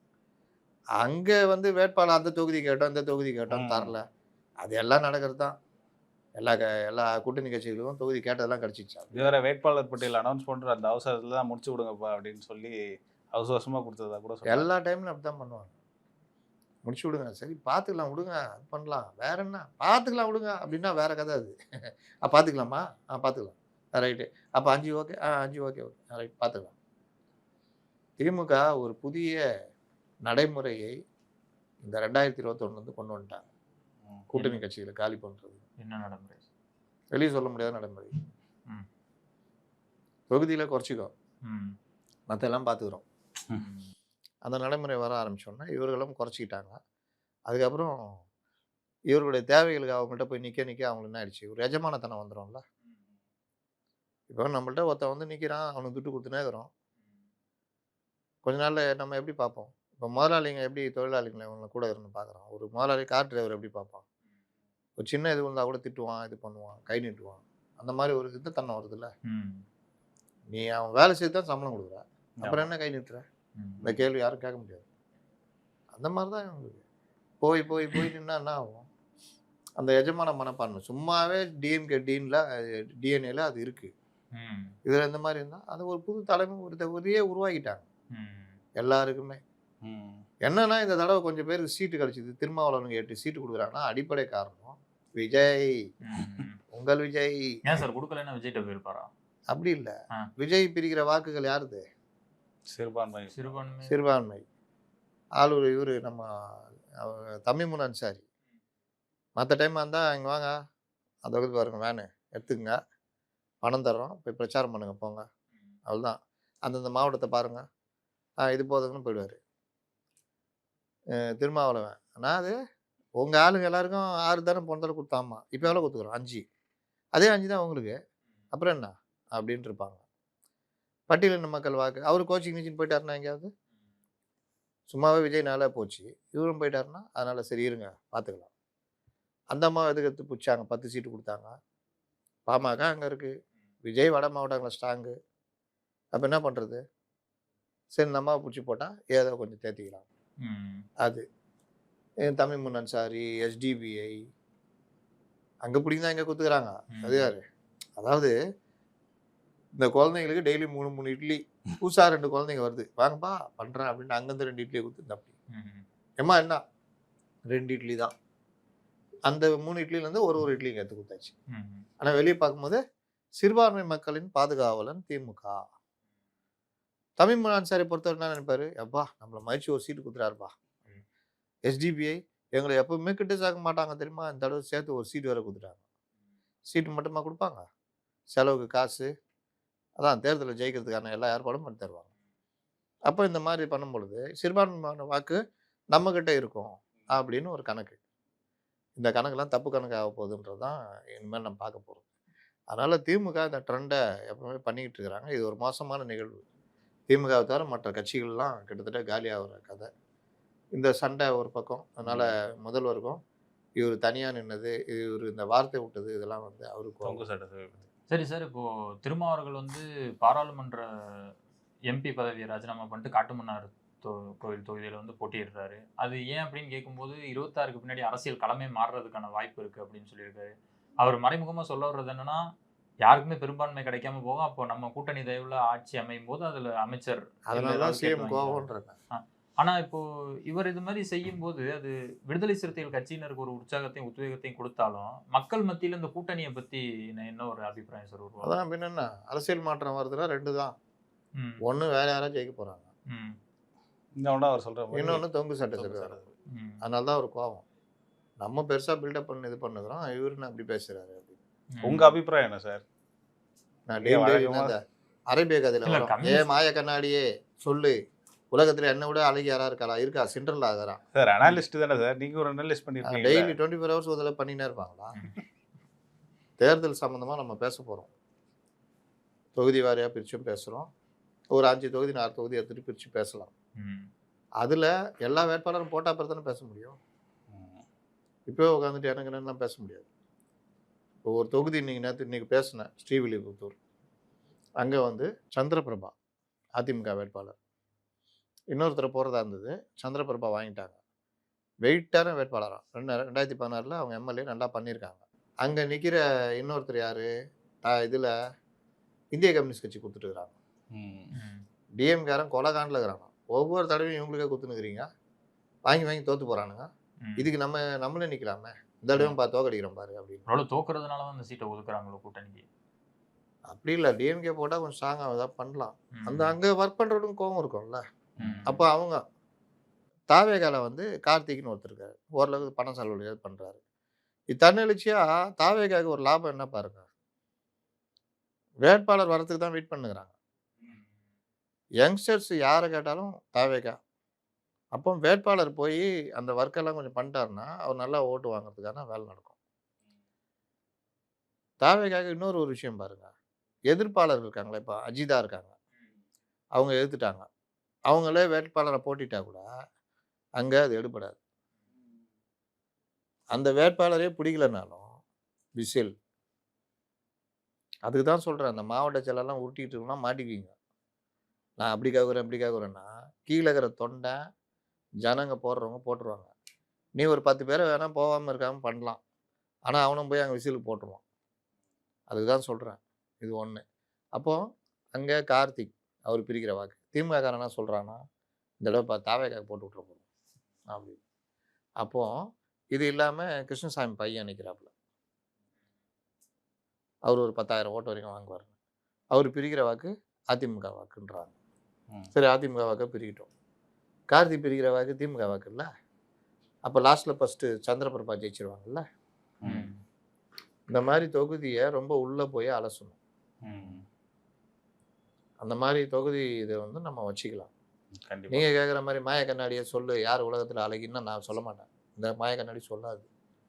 எல்லாத்தையும் எடுத்துகிட்டு வேட்பாளர்லாம் போட்டா பிறகு மண்டல வாரியாக, மாவட்ட வாரியாக, தொகுதி வாரியாக அந்த மாதிரி நம்ம பிரிச்சுலாம் பேசுவோம். சென்னைன்னா சென்னை மண்டலம் 16 தொகுதி யார் யாருக்கு வாய்ப்பு இருக்குது, எப்படி வாய்ப்பு இருக்குது, எங்கே மிஸ் ஆகுது, இதெல்லாம் கூடிய வரையிலும் நம்ம வந்து சரியாக கொடுக்க முயற்சிப்போம். கேட்டுனுங்கிறாங்க நம்ம ஆளுங்க, பண்ணுங்க. உடனேலாம் பண்ணவே முடியாது. நாளுக்கும் இப்போ பிஜேபியும் காங்கிரஸ்லாம் போட்டாங்கன்னா அதுலேருந்து நம்ம ஆரம்பிக்கலாம். அப்போ ஒரு கிளியர் இமேஜ் கிடைக்கும், என்ன ஏது. இது வேற என்ன கடைசியில் வருவோம் சார். உங்கள் ஃபேவரட் ஏடிஎம்கே பிரச்சாரம்லாம் எப்படி போயிட்டுருக்கு? அதுக்கு முன்னாடி திமுகவில் ஒரு விஷயம் சொல்லிடுறேன். முதல்வர் படு அப்செட். எதனால சார்? தேர்தல் அறிக்கை ஃப்ளாப். சிறந்த தேர்தல் அறிக்கையில கொடுத்துருந்தாங்க அப்படின்னு யார் சொன்னா? நீங்கள் சொல்கிறீங்களா? இல்லை, 8,000 ரூபாய் வந்து கூப்பன் நீங்கள் சொல்கிறீங்களா? வெளியில் பேசலன்றதுனால வெளியில பேசிக்கிறாங்க சார். வெளியில் பேசிக்கிறாங்க. என்ன சொல்லிக்கிறாங்க? இப்போ நீங்க ஃப்ரிட்ஜ் தரேன் அப்படின்னு அதிமுக வச்சிருக்கிறது வந்து ஏற்கனவே ஃப்ரிட்ஜ் இருக்காம இன்னொரு ஃப்ரிட்ஜுக்கு ஆசைப்பட மாட்டான். ஏன் கொடுத்தா வேணான்றோம்னா வாங்கி வச்சு என்ன சார் பண்றது? அவங்க வாங்கி வச்சு இந்த ஃப்ரிட்ஜை விற்றுருவான், அந்த ஃப்ரிட்ஜை கரண்ட் பில் வேற ஏறிட்டே போகுது. 2 ஃப்ரிட்ஜ் வச்சுக்கிட்டு என்ன பண்றது? அதுக்கு இவர் வந்து நான் 8,000 ரூபாயா தரேன், உனக்கு என்ன வேணுமோ வாங்கிக்கங்க. ஏன் அவர் 10,000 ரூபா கொடுக்குறாரு? தெரியாதா? யாரு சார் 10,000 ரூபா கொடுக்குறாரு? திமுக. அதிமுக கருணை தொகை சொல்றீங்களா? அது பேர் மாத்திட்டாங்க. அதுக்கப்புறம் என்ன தொகை அது? கருணை தொகைன்னு சொன்னாங்க ஃபர்ஸ்ட். கருணை தொகைலாம் சொல்லல, ஊக்கத்தொகை ஏதோ சொன்னாரு. அறிவிக்கும் போது கருணை தொகை தான் சொன்னாங்க. 10,000 ரூபா கொடுக்குறாரா இல்லையா? சும்மா அந்த கருணை தொகை 20 500 நோட்டு வருமா? அது கருணையாக இருக்கட்டும், ஏதாவது இருக்கட்டும், கோபமாக கூட கோபத்தொகை அப்படி கூட வச்சுக்கிங்க. அதெல்லாம் தூக்கி போட்டுருவீங்களா? நீங்க தான் இப்போ கோவப்படுறீங்க. அதான் சொல்கிறேன், இது இவர்தான் 1000 ரூபாய் பைத்தியக்காரத்தனமாக இருக்குது. தொகை வருது அவ்வளோதான். அதுக்கு பேரெல்லாம் யார் கேட்டா? அப்போ அந்த தொகை என்ன பண்ணுவீங்க இப்போ சொல்லுங்க. ஒரு ஃப்ரிட்ஜு வித்து 10,000 ரூபா, வெறும் 8,000 ரூபா. இப்போ சொல்லுங்க சொல்லுங்க. வேற வேற 1000 ரூபாய் 2000 தருவோன்றிருக்காங்க. அவரும் தான் சொன்னாரு. வேற அவங்க ஏற்கனவே கொடுத்து ஒரு நம்பிக்கை ஏற்கனவே அவர் சொல்லிட்டாரு. அப்புறம் தான் இவர் சொன்னாரு. அவங்க ஏற்கனவே இல்ல, question பண்ணதை paper- பார்த்து தானே அவங்க பண்ணிருக்காங்க. கொடுத்து கேள்வி வருது. என்ன வேணாலும் எவன் சொல்றான் தான், யார் முதிர் சொல்றாங்க அதுதான் தான் நடக்கும். கொஸ்டின் பேப்பர் லீக்கு அவர் அறிவிச்சிட்டாரு. வேற இறுதியா பிஜேபி தான் சார். பிஜேபியா? அங்க பிஜேபி இருக்குது, அதனால என்கிட்ட வந்துருங்க. அதெல்லாம் விடுங்க. தேர்தல் அறிக்கை சிறப்புன்னீங்கல்ல, சொல்லுங்க. இந்த 8000 ரூபாய் கூப்பன் தான் சார் அது சிறப்புன்றது. அதான் 10,000 ரூபான்ட்டேன். அப்புறம் வேற வேற ஒன்றும் இல்லை. தொல்லியல், கீழடி தான் இருக்கும் அதில். நான் முதல்வன், உங்கள் முதல்வன், உங்களை தேடி. அப்புறம் பார்த்தோன்னா ஐயோ எப்பா ஐயோ வருஷம் பூரா இதே சொல்லி காது புளிச்சு போச்சு கொடுப்பாருன்ற மாதிரி தான். ஆனா அதனால பயனடைஞ்சவங்க வாக்குகள் வரும்ல சார். நான் முதல்வனால பயன் அடைஞ்சிருந்தா தானே வரும். இல்ல பல பேர் இப்போ நல்ல வேலையெல்லாம் கம்பேரிட்டிவ்லி ஏடிஎம்கே நல்ல வேலை கிடைச்சிருக்கீங்களா? நிறைய பேர் யூபிஎஸ்சி எக்ஸாம்லாம் கிளியர் பண்ணி போறதுக்கு ஹெல்ப் பண்ணி. அப்படியா? பக்கத்தில் ஒருத்தர் உட்காந்துருக்காரு யூபிஎஸ்சி. எப்படி எழுதுவாரு? நான் முதல்வன்ல போய் நேராக அங்கே போனால் பாஸ் ஆகிடுவாரான்னு கேளுங்க. பல தடவை பேசிட்டோம். இதுதான் பாவம், பச்சை குழந்தையா இருக்கிறீங்க. கம்பேரிட்டிவ்லி ஏடிஎம்கே தேர்தல் அறிக்கை தான் ஹிட். உங்களை நம்ம முதல்ல இதை முடிச்சிடுவோம். ரொம்ப நேற்று வேற திட்டிக்கிறாப்புல உங்களை. கரெக்டாக உண்மையை பேச மட்டுமா திட்டுறாங்க. உண்மையை பேச விடுங்க. யூபிஎஸ்சி ஒரு நான் முதல்வன்னு இதில் போய் படிச்சுட்டு யூபிஎஸ்சி பாஸ் ஆக முடியுமா? ஒரு ஸ்டூடெண்ட்டு எங்கெங்கெல்லாம் படிப்பாங்க, எத்தனை இன்ஸ்டியூட் போவாங்க. சரி, அதனால இது உருட்டு. உங்களை மாதிரி பச்சை குழந்தைங்க பால்வாடி பசங்க அது மாதிரி ஆளுங்களுக்கு தான் இது உருட்டுறது. உங்களை மாதிரினா உங்களை இல்லை, அந்த மனநிலையில் இருக்கிறவங்களுக்கு ஐயோ பாடுறா இப்போதான் நான் முதல்வன் வந்துச்சு, அதுக்குள்ளேயும் 60 பேர் பாஸ் ஆகிறாங்கப்பா, ஐயோ பாவம்பா அப்படின்னு. அதுக்கு முன்னாடியும் பாஸ் ஆகிருக்காங்க. இந்த நான் முதல்வனுக்கு முன்னாடி அண்ணா மேலாண்மை திட்டம்னு இருக்குது. அதில் ஸ்டிக்கரை ஓட்டிட்டாங்க கொண்டு போய் நான் முதல்வன். அப்போ 2,500 ரூபா 3,000 ரூபா கொடுத்துருந்தாங்க. எவ்வளோ கொடுத்துருந்தாங்க? இதுக்கு 5,000 ரூபா கொடுத்துட்டு இருந்தாங்க. இப்போ மெயின்ஸ் கிளியர் பண்ணால் 25,000. இப்போ அதை ஏற்றிருக்காங்களா? ஃபிலிம்ஸ்க்கு 7,000 நினைக்கிறேன். 7,500 ரூபா. 7,500 ரூபா மாதம். அவ்வளோதான். அந்த ப்ரிலிம்ஸுக்கும் நீங்கள் எக்ஸாம் எழுதணும். இதெல்லாம் எதுக்கு தெரியுமா? இப்போ இவர் இருக்காரு, ஊரில் எல்லாம் இருக்காங்க. இவருங்க குரூப் ஸ்டடி பண்ணணுன்னா ஒரு ரூம் எடுத்தாங்கன்னு அதுன்னு இந்த எக்ஸாம் எழுதிட்டாருன்னா அங்கே ரூம் கொடுத்துருவாங்க. ரூம்னா ஒரு இது மாதிரி தான் கொடுத்துருவாங்க. அப்போ குரூப் ஸ்டடி அது யூஸ் ஆகும். இதை தனியாகவும் பண்ணுவாங்க பசங்க. இது வந்து கவர்மெண்ட்டே பண்ணி கொடுக்கும். இது இல்லாமல் ஐஏஎஸ் ஆஃபீஸர்ஸு, எக்ஸு, புதுசாக இப்போ பணியில் இருக்கவங்கலாம் கூப்பிட்டு பேச வைப்பாங்க. இதே வேலையை இவரும் பண்ணுறாரு, மனிதநேய அறக்கட்டளை அவரும் பண்ணுறாரு. துட்டு வாங்கிட்டு பல இன்ஸ்டியூட்டுகளில் பண்ணுறாங்க. அதனால் அது ஒரு மேட்டரே கிடையாது. அதே மாதிரி இங்கே போயிட்டார் வச்சுங்க, நான் முதல்வன் உள்ளே போயிட்டார். அதுக்காக அவர் அங்கே சும்மா இருந்துட மாட்டார். சிசாட்டுக்கு கொஸ்டின் பேப்பர் வேணும். சங்கர் ஐஏஎஸ் அகாடமி நல்லா வச்சுருக்காங்க. 8,000 ரூபா கட்டினா தருவாங்கன்னா இவர் போய் 8,000 ரூபா கட்டி கொஸ்டின் பேப்பர் பன்ச்சு வாங்கிட்டு வருவார். அவன் சும்மா இருப்பானா? தம்பி பேர் சொல்லு, நம்பரு செந்தில்குமார், எந்த ஊர், இது எல்லாம் பண்ணிக்குவான். இவர் ஜெயிச்சிட்டாரு வச்சுக்கோங்க, இவர் போட்டோவை முதல்ல அவன் போட்டுக்குவான். எங்கள் இன்ஸ்டியூட்டில் படித்ததால் செந்தில்குமார் வந்தார். இவர் பார்ப்பாரு, என்னடா இது எத்தனை போடுறது, சரி விடு போட்டும் போ, வேற என்ன பண்ணுறது, போய் சண்டைலாம் போட முடியாது. இதுவே எப்படின்னா கவர்மெண்ட்டே கூப்பிட்டு நாங்கள் படிச்சிருந்தோன்னு சொன்னால் என்ன பண்ண முடியும்? நாளைக்கு போஸ்டிங் அங்கே தான் வரணும், தமிழ்நாடு கேடரை வந்து அவங்கள்ட்ட தான் வரணும். அதனால் தெரிதா, ஒரு உதாரணம், ஒரு பானை சோற்றுக்கு ஒரு சோறு பதம் போதுமா? இப்படி மாதிரி தான் பல இது. நேற்றுலாம் ஓரம் போக அதெல்லாம் சொல்லிட்டேன். ருக்குமணி வண்டி வருது சொன்னா இல்லையா? இப்படின்னா ஒவ்வொன்றுக்குமா விளக்கம் சொல்ல முடியும். அதனால் இதில் வேற புதுசாக ஏதாவது இதில் இருக்கா அப்படின்னு நான் பார்த்தா, இன்னொன்று அந்த ஸ்டார்ட் அப் இது மாதிரி ஒரு இது சொல்லியிருந்தாங்களே, இந்த இதெல்லாம் போய் உக்காந்து நம்ம ஏதாவது பயிற்சி எடுக்கிற இளைஞர்களுக்கான ஒரு இது மாதிரி. ஆமாம், ட்ரைனிங் கொடுக்குறோம். அது என்ன பேர்? அது ஏதோ ஒன்று சொல்லியிருக்காங்க. அது ஒன்று நல்ல இது திமுகவில். இன்னொன்று இந்த தொல்லியல் சம்பந்தமான கல்வெட்டுகளை டிஜிட்டலைஸ் பண்ணுறது. ஆவணப்படுத்துவது, டிஜிட்டலாக ஆவணப்படுத்துவது. அது நம்முடைய பெருமைகளை, நம்முடைய உலகிற்கு தொல்லியல் இதை வந்து உலகிற்கு அடுத்தடுத்த தலைமுறை கடத்தலாம். இதை மொழி ஆர்வலர்கள் வாக்கு வாங்கி தராதா சார்? தம்பி ரொம்ப பச்சை புள்ளையா இருக்குது. உங்களுக்கு அறிந்த 10 மொழி ஆர்வலர்களை சொல்லவும். உங்கள் வீட்டு பக்கத்தில் எத்தனை பேர் இருக்கிறாங்க? யாரும் இல்லை. யாரும் இல்லையா? யாரும் இல்லாததுக்கு என்ன பண்ணுறது? இதெல்லாம் ஒரு இதுங்க சொல்லிக்கிறதுக்கு. ஐயோ தமிழா, ஐயோ நான் தமிழா, ஐயோ தமிழன். இது கவர்மெண்ட்டுடைய ஒர்க்கு. எந்த கவர்மெண்ட் வந்தாலும் இந்த ஒர்க்கை பண்ணுவாங்க. தொல்லியல் துறையில் இது கொடுக்கல, கீழடிக்கு சர்டிஃபிகேட் கொடுக்கல, அதுக்கு அங்கீகாரம் கொடுக்கலன்னு ஓட்டினாங்கல்ல, அதுக்கு என்ன பின்னணின்னு தெரியுமா? அது பேசினா இன்னும் டைம் ஓடிடும். அது இன்னொரு நாள் பேசுறது. ஆமாம் சரி சார். இப்போ கட்சிகள்லாம் பிரச்சாரம் பண்ணுறாங்கல்ல, கூட்டணி கட்சிகள். இப்போ டிடிவி அவர்கள்லாம் வந்து அவங்க கட்சியை சார்ந்தவங்களுக்கு மட்டும்தான் பிரச்சாரம் பண்ணுவேன் அப்படின்ற ஒரு கருத்து போகுது. இந்த சைடு தேமுதிகவும் பிரேமலதா அவர்களும் வந்து அவங்க கட்சி சார்ந்தவங்களுக்கு தான் பிரச்சாரம் பண்ணுவோன்னு வருது. கூட்டணி கட்சிகள்லாம் பண்ண மாட்டாங்களா? ஏன் இந்த போக்கு? நான் ஏஐடிஎம்கே எதுவும் கேட்டிங்கல்ல, அதையும் சேர்த்து சொல்லிடுறேன். என்ன விஷயம்னா, அவங்க ஒரு 8-10 தொகுதி வாங்கியிருக்காங்கன்னா முதல்ல அதுக்கு தான் ஃபஸ்ட்டு ப்ரிஃபரன்ஸ் கொடுப்பாங்க. அவங்க எம்எல்ஏ ஜெயிச்சா தானே அவங்களுக்கு அது மரியாதை கொடுக்குறாங்க. சரி, 20 நாள் 30 நாள் போவாங்க, மற்ற எதுவும் போவாங்க. யார் உங்களுக்கு இதெல்லாம் சொல்கிறது? எழுதியிருக்காங்களா? ஐயோ எப்பா, செய்திகள் வாசிப்பது அந்த மாதிரிலாம் இல்லைங்க. இல்லை, இந்த மாதிரி செய்திகள் வரும்போது அது கூட்டணி வாக்குகள் சரியாக ட்ரான்ஸ்ஃபர் ஆகாமல் போகிறதுக்கான வாய்ப்பு இருக்குல்ல சார்? அதுதான் அதெல்லாம் இந்த மாதிரி அதெல்லாம் இது ஒரு படிப்பான், அதை படிப்பான். அப்புறம் என்னடா அந்த நடிகை குழந்தை பெற்றுக்கிறாள்னு அதில் போயிடுவோம். அதனால் அதெல்லாம் விட்டுருங்க. இதெல்லாம் படிச்சுலாம் ஓட்டு யாரும் போட மாட்டாங்க. எல்லாரும் எல்லா இதுக்கும் பிரச்சாரம் பண்ணுவாங்க. அப்போ என்னன்னா பிரதானமாக அவங்களுடைய வேட்பாளர்களை பார்த்துக்குவாங்க. ஒரு பொதுவான ஒரு ரவுண்டு வருவாங்க தமிழ்நாடு. அதெல்லாம் நடக்கும். இதெல்லாம் செய்தி பஞ்சத்தினால வர விளைவு. என்ன சொல்கிறது? அதனால் அது ஒன்று. பாஜகலையும் இதே பிரச்சனை ஓடிக்கிட்டு இருக்குது வேட்பாளர் தேர்வில். அதான் அண்ணாமலை சொன்னால பிரச்சனைலாம் ஓடுது. அதனால் அண்ணாமலை நிற்க சொல்கிறாங்க. அவர் அந்த மாதிரி அப்படி மாப்பிளம் இருக்குது. இந்த வடிவேல் ஒரு படத்தில் பண்ணுவார், அண்ணனுக்கு தனியாக ரூம் போட்டவன், ரூம்லாம் இல்லை போக சொல்லணும் அப்படி. எடப்பாடி ரூம்லாம் இல்லை போக சொல்லுறாப்புல, மறுபடியும் அப்படி முறுக்கினுக்கிறாப்புல. அப்படி இப்படி இருக்குது.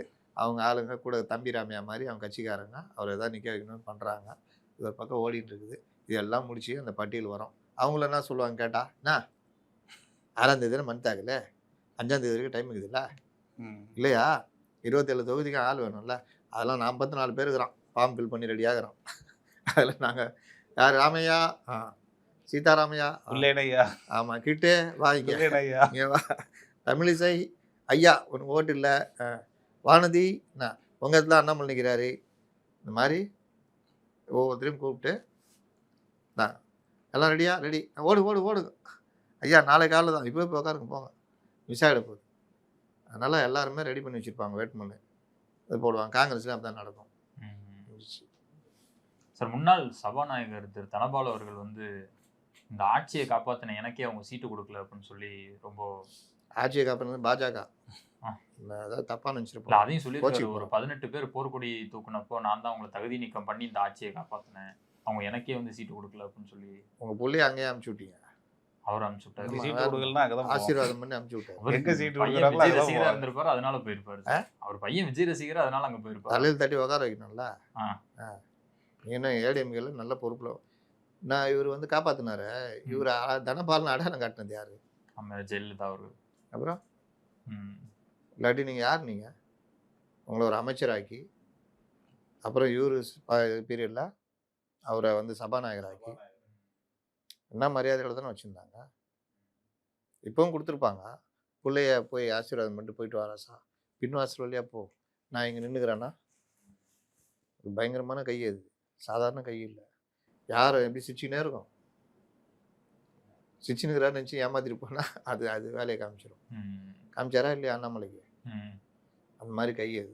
அதனால சிரிச்சிங்கன்னா வாங்க தனபாலண்ணா, இல்லைண்ணா எனக்கு என்ன அது பார்த்துக்கலாம், அது அவினாசி ஒரு முருகன் கேட்டுக்கிறாப்புல, அதுண்ணா பார்த்துக்கலாண்ணா பார்த்துக்கலாம்.